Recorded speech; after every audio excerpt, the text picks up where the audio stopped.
Amém. A igreja pode se assentar. Peço que você abra sua Bíblia no livro do Êxodo, capítulo 38. Estamos seguindo nossos estudos neste livro maravilhoso. Estamos já há muitas semanas investigando a palavra de Deus por meio de Êxodo. E estamos chegando agora, se o Senhor permitir, nos últimos 4 sermões, últimos 4 estudos tratando do livro de Êxodo. E hoje lidaremos com todo o capítulo 38. A leitura é um pouco grande. Eu peço que você preste atenção. Bota seu coração na coleirinha, para ele não sair correndo atrás de qualquer pensamento que passar. E preste atenção na leitura da santa palavra do Senhor. Deixa eu te dar um guia do que a gente vai ler, para ficar mais fácil para você seguir. Lembre-se, no 37 ele começou a falar de novo de tudo que foi feito no santo tabernáculo, e agora ele começa falando do altar, passa rapidinho pela bacia, fala então do pátio em si, o átrio, e aí ele faz uma listagem final de tudo que foi recolhido para o tabernáculo. Então preste atenção na leitura da palavra do Senhor. Assim diz o Senhor. Fez também o altar do holocausto de madeira de acácia. De 5 côvados era o comprimento, e de 5 a largura, era quadrado o altar. E de 3 côvados a altura. Dos 4 cantos fez levantar-se 4 chifres, os quais formavam uma só peça com o altar, e o cobriu de bronze. Fez também todos os utensílios do altar, recipientes para recolher as suas cinzas, e pás, e bacias, e garfos, e braseiros. Todos esses utensílios de bronze os fez. Fez também para o altar uma grelha de bronze em forma de rede, do rebordo do altar para baixo, a qual chegava até o meio do altar. Fundiu 4 argolas para os 4 cantos da grelha de bronze, para nela se meterem os varais. Fez os varais de madeira de acácia e os cobriu de bronze. Meteu os varais nas argolas de um lado e do outro lado do altar, para ser levado oco, e de tábuas o fez. Fez também a bacia de bronze, com o seu suporte de bronze dos espelhos das mulheres que se reuniam para ministrar à porta da tenda da congregação. Fez também o átrio ao lado meridional que dá para o sul. As cortinas do átrio eram de linho fino retorcido, de 100 côvados de comprimento. As suas 20 colunas e as suas bases eram de bronze, e os ganchos das colunas e as suas vergas eram de prata. De igual modo, para o lado norte havia cortinas de 100 côvados de comprimento. As suas 20 colunas e os seus 20 bases eram de bronze. Os ganchos das colunas e as suas vergas eram de prata. Para o lado do ocidente havia cortinas de 50 côvados. As suas colunas eram 10 e as suas bases 10. Os ganchos das colunas e as suas vergas eram de prata. Do lado oriental, para o levante, eram as cortinas de 50 côvados. As cortinas para o lado da entrada eram de 15 côvados, e as suas colunas eram 3, e as suas bases 3. Para o outro lado da entrada do átrio, de um e do outro lado da entrada, eram as cortinas de 15 côvados, e as suas colunas eram 13, e as suas bases 3. Todas as cortinas ao redor do átrio eram de linho fino retorcido. As bases das colunas eram de bronze. Os ganchos das colunas e as suas vergas eram de prata. O reposteiro da porta do átrio era de obra de bordador, de estofo azul, púrpura, carmesim e linho fino retorcido. O comprimento era de 20 côvados e a altura, na largura, era de 5 côvados, segundo a medida das cortinas do átrio. As suas 4 colunas e as suas 4 bases eram de bronze. Os seus ganchos eram de prata, os revestimentos das suas cabeças e as suas vergas de prata. Todos os pregos do tabernáculo e do átrio ao redor eram de bronze. Esta é a enumeração das coisas para o tabernáculo, a saber, o tabernáculo do testemunho, segundo por ordem de Moisés, foram contadas para o serviço dos levitas por intermédio de Itamar, filho do sacerdote Arão. Fez Bezalel, filho de Uri, filho de Ur, da tribo de Judá, tudo quanto o Senhor ordenara a Moisés. E com ele a Oliabe, filho de Aizamaque, da tribo de Dan, mestre de obra, desenhista e bordador em estofo azul, púrpura, carmesim e linho fino. Todo o ouro empregado na obra, em toda a obra do santuário, a saber, o ouro da oferta, foram 29 talentos e 730 ciclos, segundo o ciclo do santuário. A prata dos arrolados da congregação foram 100 talentos e 1.775 ciclos, segundo o ciclo do santuário. Um beca por cabeça, isto é, meio ciclo, segundo o ciclo do santuário, de qualquer dos arrolados de 20 anos para cima, que foram 603.550. Empregaram-se 100 talentos de prata para fundir as bases do santuário e as bases do véu, para 100 bases, 100 talentos, 1 talento para cada base. Dos 1.775 ciclos fez os colchetes das colunas, e cobriu as suas cabeças, e lhes fez as vergas. O bronze da oferta foram 70 talentos e 2.400 ciclos. Dele fez as bases da porta da tenda da congregação, e o altar de bronze, a sua grelha de bronze, e todos os utensílios do altar. E as bases do átrio ao redor, e as bases da porta do átrio, e todas as estacas do tabernáculo, e todas as estacas do átrio ao redor. Até aqui a palavra de Deus. Vamos orar.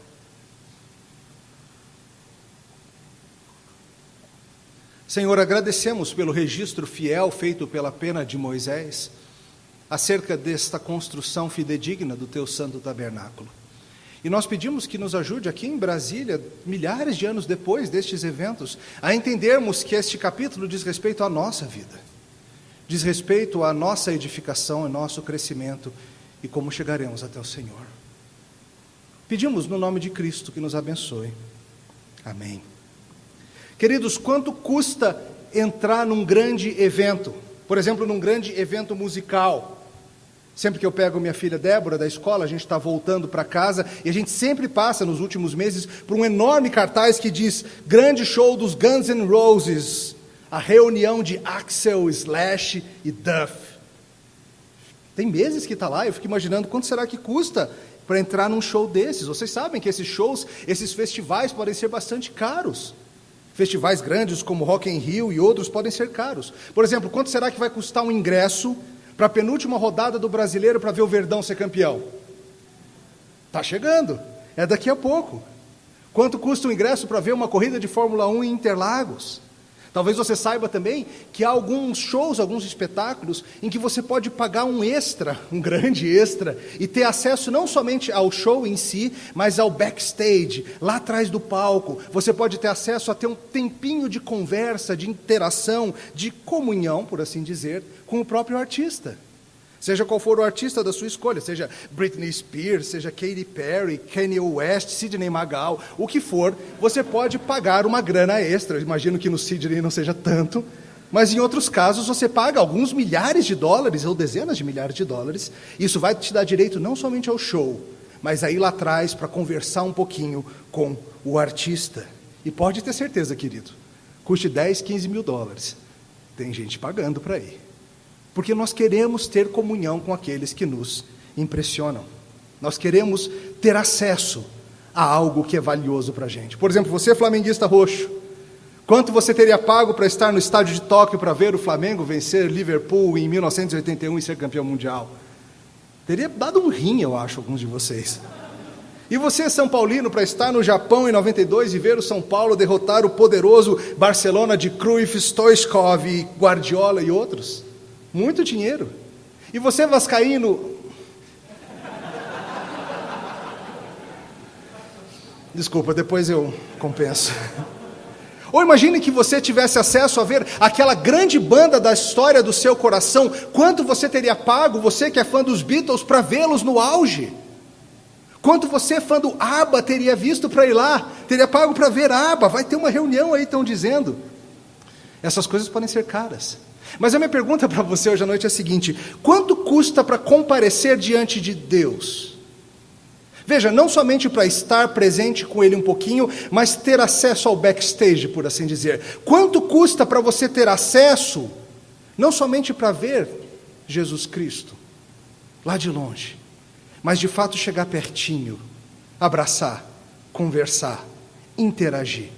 Não por 5 minutinhos enquanto o show não começa, mas por toda a eternidade. Quanto você estaria disposto a pagar por isso? Quanto custa a salvação? Quanto custa para você ter seus pecados perdoados e ter acesso a Deus? Veja, essa era a pergunta das indulgências na época da reforma, não é mesmo? Quanto você está disposto a pagar por um pedacinho de papel que vai garantir para você que você vai escapar do purgatório, que você não vai passar um tempo ali ou acolá, que você vai direto encontrar com Deus? Veja, se fosse garantido para você, meu caro, que pagando 100 mil reais, seus filhos seriam salvos. 100 mil. Você venderia tudo por isso, não venderia? Seu carro, seu apartamento, você trabalharia inúmeras horas extras, você faria o que fosse preciso para garantir esse presente aos seus filhos, ainda que levasse anos e anos para conseguir tal dinheiro. Hoje eu vou dar para vocês o preço. Hoje eu vou trazer, a partir de Êxodo 38, qual é o custo. para você ter comunhão com Deus, ter seus pecados perdoados, ter acesso ao backstage, amar Jesus Cristo. Hoje nós veremos o que está envolvido nesse custo e eu acho que você vai gostar. Veja, hoje em resumo nós veremos o seguinte: comparecer diante de Deus envolve alto custo. E só pode ser feito pelo caminho que o próprio Deus providenciar. De novo, comparecer diante de Deus envolve alto custo. E só pode ser feito pelo caminho que Ele mesmo providenciar ou prescrever. A gente vai tratar disso em duas partes. Primeira coisa que eu quero que você veja hoje, nessa noite, é que o tabernáculo, essa construção que nós estamos investigando, ensina algo dos requerimentos de Deus para a vida do povo de Deus e o acesso do povo de Deus. Vamos lá. Nós estamos aqui lidando com a etapa final do livro do Êxodo. Lembre-se, depois de muitas semanas, nós estamos chegando aqui aos últimos capítulos e finalmente o tabernáculo está sendo construído. Lembre-se, cerca de 10 capítulos antes, nós vimos Deus lá com Moisés na montanha, mostrando para Moisés, falando com Moisés, detalhadamente o que ele esperava que fosse o seu tabernáculo santo. Na semana passada, nós começamos a revisitar o tabernáculo, tratando de diversos desses elementos. Nós falamos sobre a edificação em si, falamos sobre o véu que ficava lá dentro, falamos sobre a cobertura que vinha por cima, falamos sobre aqueles diversos objetos importantíssimos que ficavam lá dentro, lembra deles? A Arca da Aliança com o propiciatório, a mesa dos pães, o candelabro, o altar de incenso, coisas projetadas por Deus para ensinar para a gente algo acerca do método de salvação, do método de como seria quando o próprio Deus encarnasse e armasse a sua tenda entre nós. E hoje a gente vai voltar e tratar de alguns outros elementos que a gente não investigou a semana passada. Eu quero te lembrar também do seguinte: em sermões passados, a gente viu detalhadamente cada um desses aspectos. Lembra, comparei isso a você descer numa floresta para ir andando por ela e vendo cada árvore, cada flor, cada animal. A gente já fez isso. A gente investigou os detalhes das medidas, dos materiais, do arranjo, da preparação de cada um desses objetos. Se você perdeu, se você gostaria de ter acesso, procura na nossa página, você encontra com facilidade esses áudios. O que a gente está fazendo agora, desde a semana passada, não é mais andar por meio da floresta, mas é um voo panorâmico por cima da floresta, para que, vendo o todo, a gente pegue as lições gerais que estão envolvidas aqui nesse tabernáculo. E eu quero que você note primeiro uma lição geral muito importante, é o seguinte: à medida que eu li, você deve ter pensado algo como, mas quanto detalhe! Cada coisa é medidinha em côvados, cada material é descrito, se é de bronze, se é de prata, se é disso, se é daquilo, qual lado, até o lado específico do sul, do oriente, disso, daquilo. Deus vai determinando cada uma dessas coisas. A pergunta é: por que Deus se preocupa com tanto detalhe? E veja, essa é uma pergunta que é um tanto estranha para o espírito de muito da igreja evangélica hoje em dia. Porque veja, o tabernáculo diz respeito ao método que Deus vai trazer para se encontrar com o seu povo. Diz respeito à adoração, diz respeito a culto. Diz respeito a como é que nós, criaturas, nós pecadores, poderemos chegar perto de Deus. Como que nós teremos acesso ao backstage, como que nós teremos comunhão com Ele. E muitos cristãos acham que não cabe a Deus dizer qual é a regra de acesso. Ai, que Deus que fica cheio de exigência, ele devia ficar feliz que eu estou aqui. Em vez de estar em casa, estou aqui adorando o que mais que Ele quer, ainda quer ficar ditando as regras de como vai ser. Ou talvez você pense assim: no final das contas o que importa é que a adoração seja feita de coração sincero, é tudo que Deus se importa. Não é isso que a Bíblia mostra, queridos.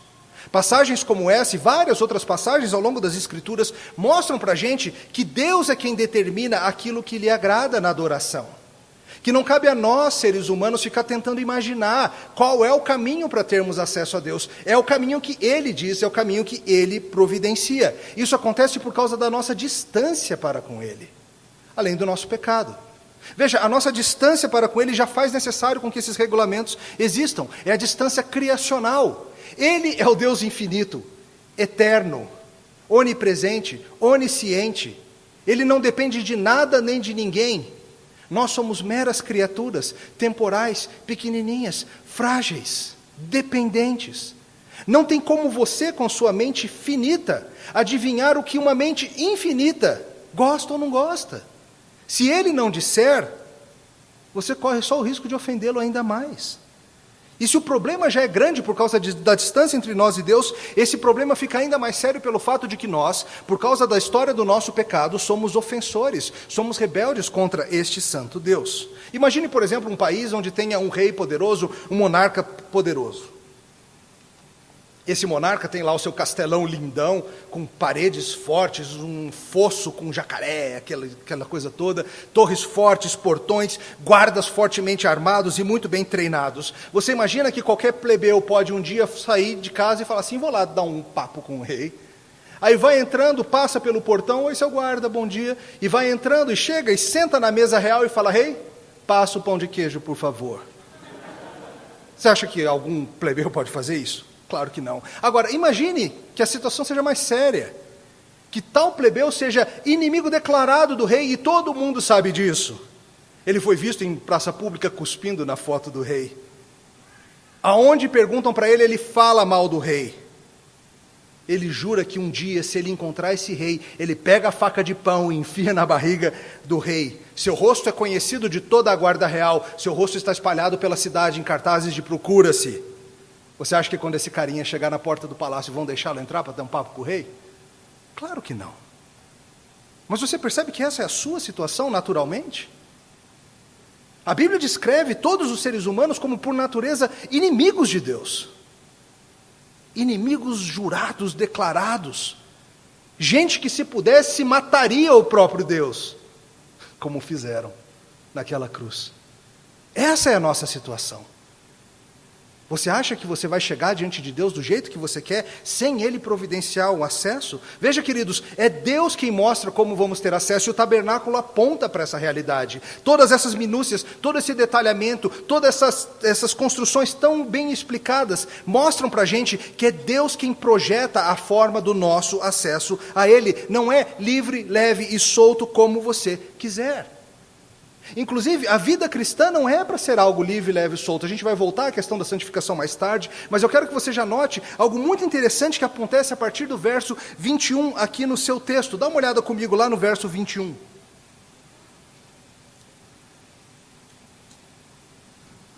Veja o que diz o texto. Esta é a enumeração das coisas para o tabernáculo. A saber, o tabernáculo do testemunho, segundo por ordem de Moisés, foram o quê? Contadas para o serviço dos levitas por intermédio de Itamar, filho do sacerdote Arão. E aí, a partir daí, até o final do capítulo, ele faz uma descrição detalhada de tudo que foi coletado na oferta trazida pelo povo. Lembre-se, alguns capítulos antes nós vimos que o povo foi instado a ofertar ouro, prata, bronze e outras coisas para que pudesse ser construído o tabernáculo, e vimos que o povo compareceu, o povo participou dessa obra, e note que o texto está dizendo para a gente que cada centavo foi cuidadosamente enumerado, cuidadosamente contabilizado. Talvez você não saiba o que são esses talentos e ciclos, deixa eu te dizer. Mais ou menos estamos falando de 1 tonelada de ouro. 1 tonelada de ouro. 3 de prata e 2 toneladas de bronze. Gente, é muito recurso, é muito dinheiro, é muito valor, é muita coisa. Isso mostra a liberalidade do povo em ajudar, mas mostra como isso também é um enorme perigo para o nosso coração. Porque se tem 1 tonelada de ouro, querido, 2 quilos não fazem falta. É muito fácil para quem está cuidando desse ouro todo botar um pouquinho no bolso, não é? Por isso, queridos, que Deus mostra aqui para a gente um princípio belíssimo que tem que acompanhar o povo de Deus por toda a história. Um princípio importante e bonito. O cuidado com registrar cuidadosamente e transparentemente os recursos trazidos para o serviço da casa de Deus. Você sabe que isso é fonte de escândalo no nosso país e ao redor do mundo. Você sabe que tem muitas igrejas que são conhecidas, infelizmente, por esse tipo de vergonha. Recolhe-se muito recurso e ninguém sabe onde vai parar esse dinheiro. Inclusive, muitos descrentes ouvem falar de evangelho que já pensam nisso, na verdade. Dificulta até seu testemunho lá no lugar de trabalho. Veja, nós devemos levar isso muito a sério, queridos. Nós, na Igreja Presbiteriana do Brasil, por exemplo, temos algumas regras muito definidas acerca desse cuidado do dinheiro, e nossa igreja local tem buscado seguir fielmente essas regras, isso é bom. Nós temos reuniões ordinárias, anuais, para mostrar o orçamento para os membros.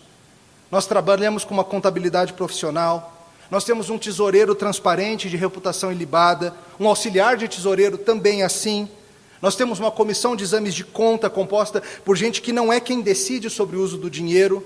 Nós mandamos tudo isso para o presbitério, a instância acima de nós, todos os anos para que eles possam olhar e examinar o que quiserem. Várias formas, queridos, de tentar seguir esse processo tão importante, de nos assegurarmos da lisura dos procedimentos financeiros, bem como na clareza do seu uso. Quando nossos diáconos recolhem dízimos e ofertas, eles fazem a contabilidade, 2 deles assinam, pelo menos 2, tudo para que fique muito claro, tudo o que está acontecendo com cada centavo. Isso é bom, gente. Moisés, movido pelo Espírito Santo, se preocupou em detalhar o que foi recolhido sob os cuidados de Itamar para o serviço dos levitas, para as obras supervisionadas por Bezalel e Oliabe. Isso é bom, isso é próprio.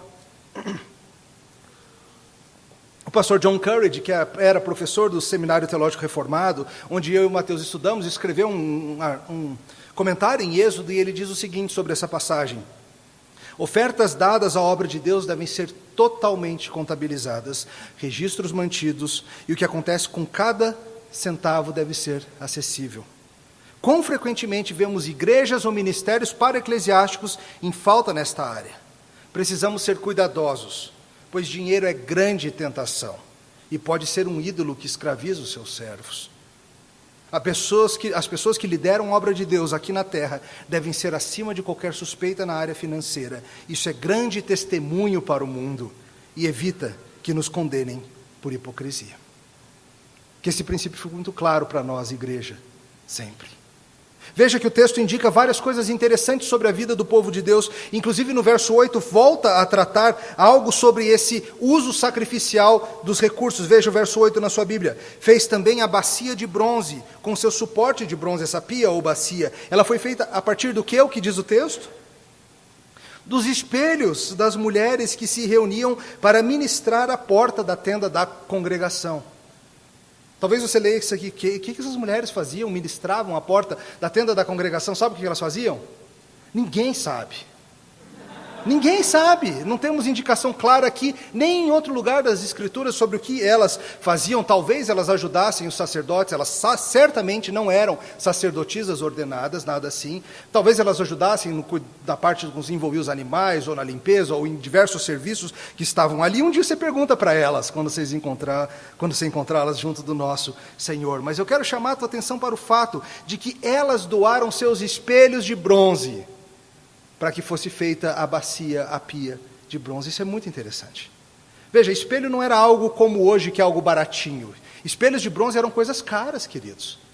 E essas mulheres hebreias, escravas no Egito, certamente não tinham os caros espelhos de bronze. Provavelmente elas adquiriram esses espelhos na saída no Egito. Talvez você se lembre, o texto nos diz que os egípcios foram pilhados, que os egípcios estavam tão doidos para se ver daqueles hebreus, que eles deram dinheiro, eles deram coisas, eles deram animais, eles deram todo tipo de coisa, falando: sumam daqui da nossa terra, leva espelho, leva o que você quiser, não quero mais você por aqui. E pelo jeito, pela primeira vez na vida, diversas mulheres hebreias finalmente tiveram acesso a um objeto que elas viam na casa das suas damas egípcias, e elas puderam ter seus espelhinhos de bronze. E veja o que o texto diz, que várias delas fizeram o que com seus espelhos? Doaram para a obra do Senhor. Pense nesse desprendimento do coração. Veja bem, por favor, me entenda. Não há proibição bíblica para você ter coisas bacanas, tá bom? Não há. Não há proibição bíblica para você usar os recursos que Deus te dá em coisas como cosméticos, por exemplo. Mas a pergunta que precisa investigar o teu coração hoje é: você se alegra em investir no serviço eterno do reino, como elas fizeram?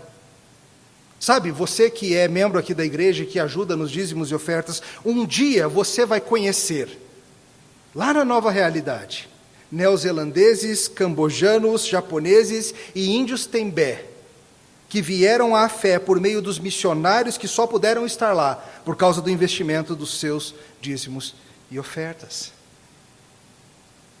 Por meio dos recursos que nós trazemos à casa do Senhor, o Evangelho está sendo espalhado para nações como essas que eu descrevi, e pessoas estão vindo à fé.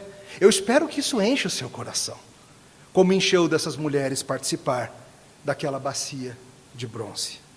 Veja, queridos, o tabernáculo aponta para as exigências de Deus acerca da vida do seu povo e acerca de comparecer diante dele Mas no nosso segundo ponto agora nós vamos investigar então precisamente como que se dá esse acesso. Veja, segundo ponto, as regras de acesso apontam para a necessidade do derramamento de sangue. Veja que o texto descreve aqui algo que ele chama de o átrio. É a mesma coisa que o pátio. Lembre-se, o tabernáculo era uma construção retangular e ele tinha ao seu redor também um cercado retangular.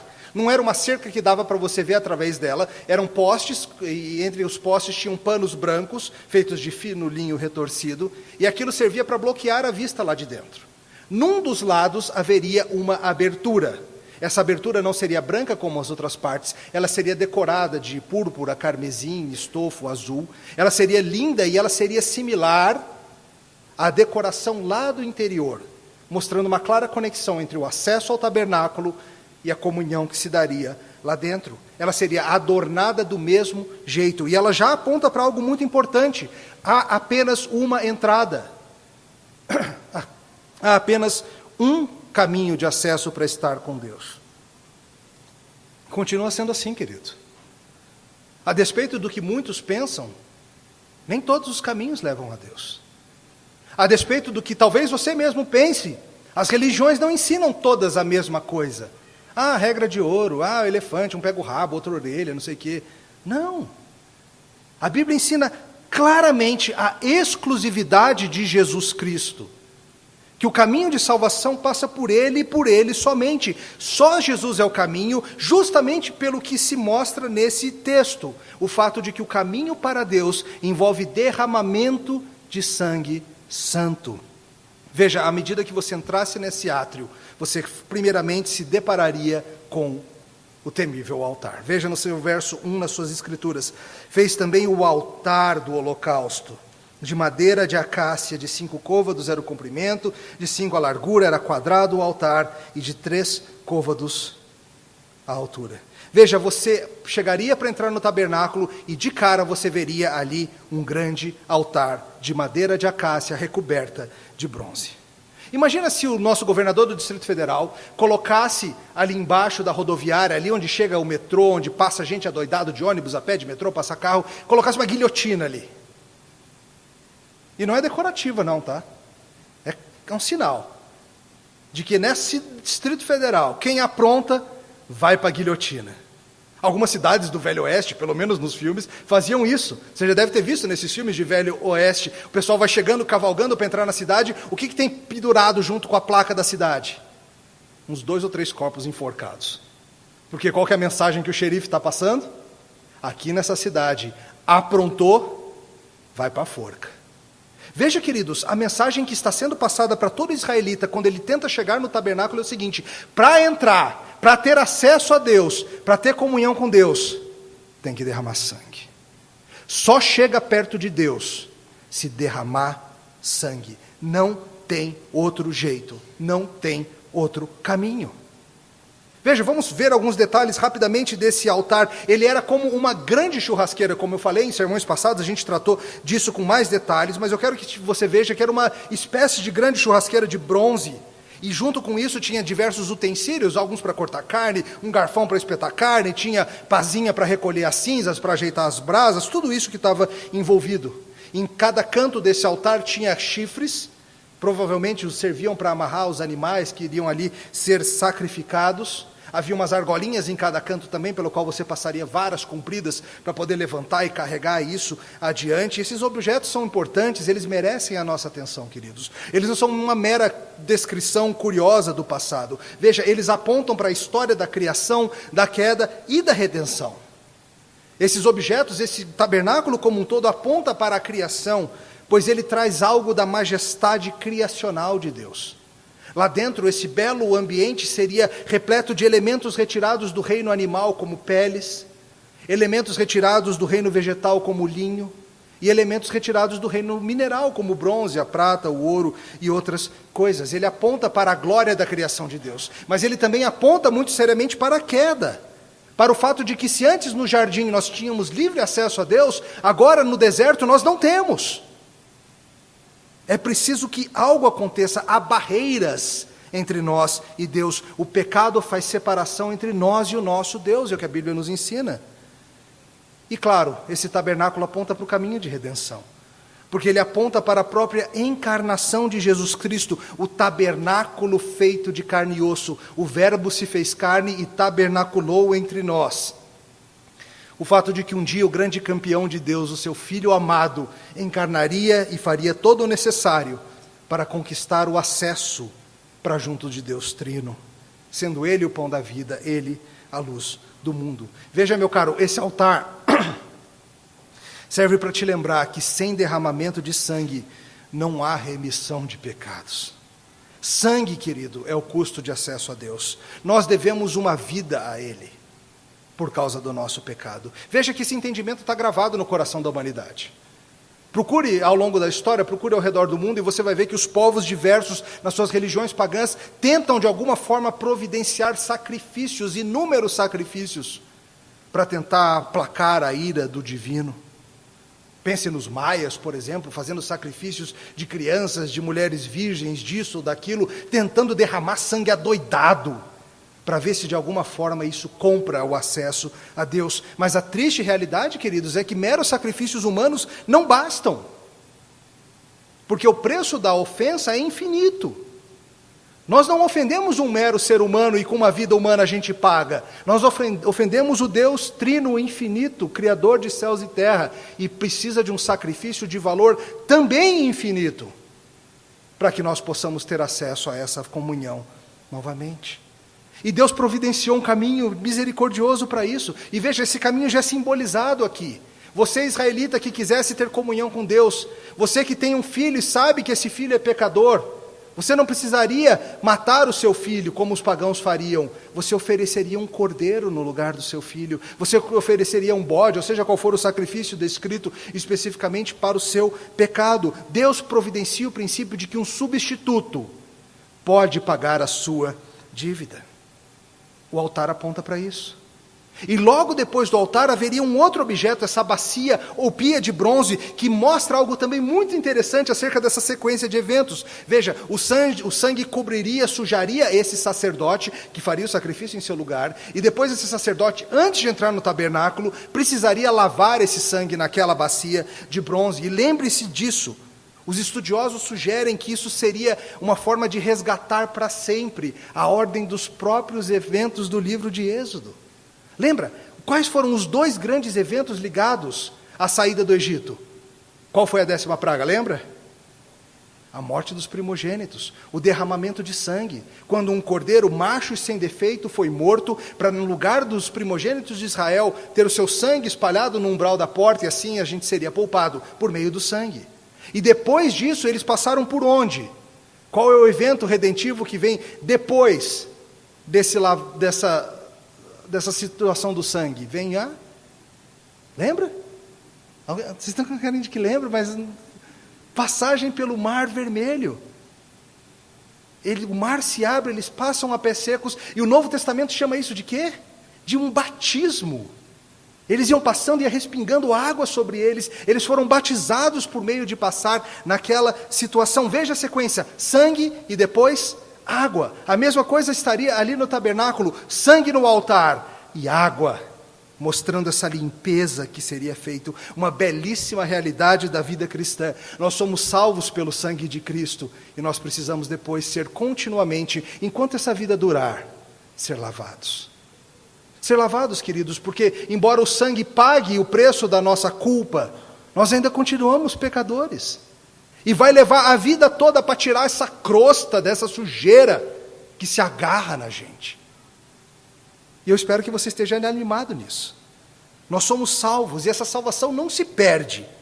Mas não se contente, cristão, com meramente receber o favor do sangue de Cristo. Seja você também lavado com alegria pela palavra de Deus na ação do seu Espírito.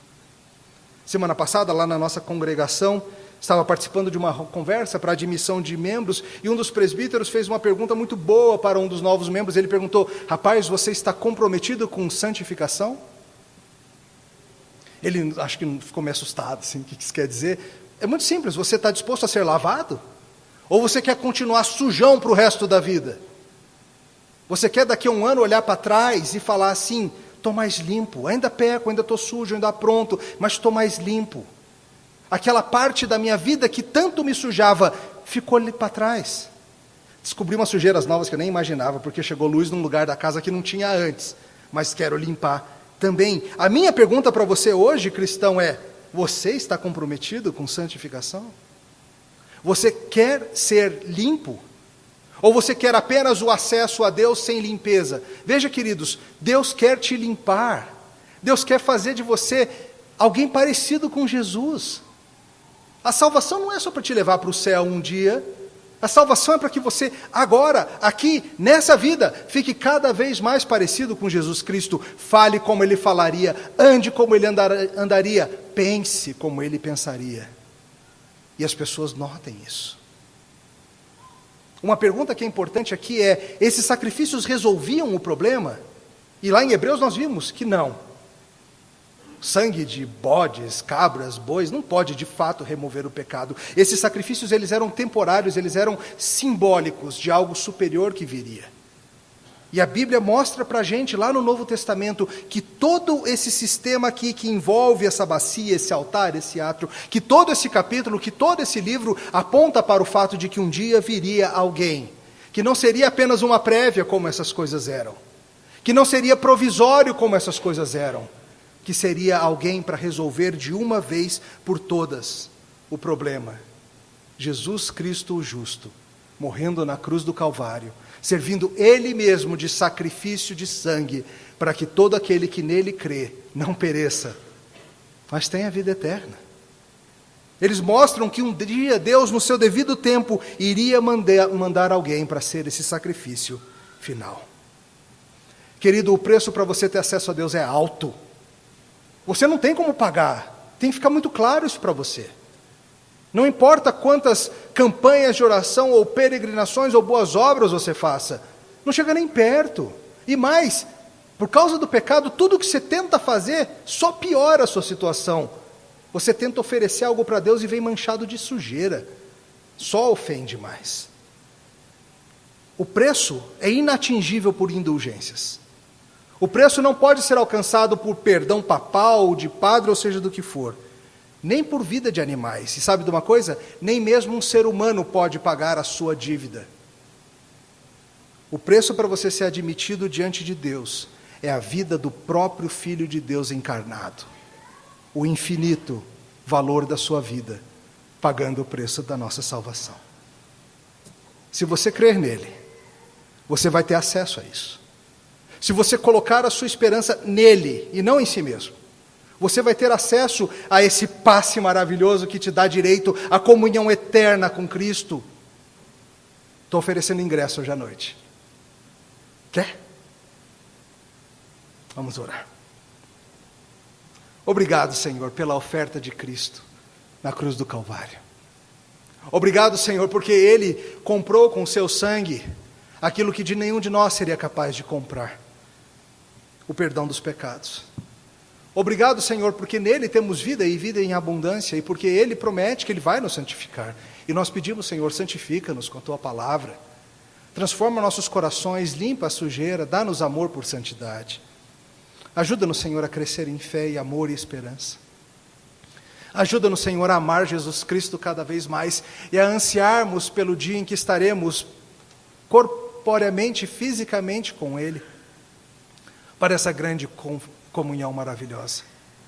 E enquanto esse dia não chega, Senhor, ajuda-nos a amar as prévias que temos, reunidos com Teu corpo, reunidos com Tua igreja, com a presença espiritual do nosso Senhor, no nome de quem oramos. Amém. Vamos ficar de pé, vamos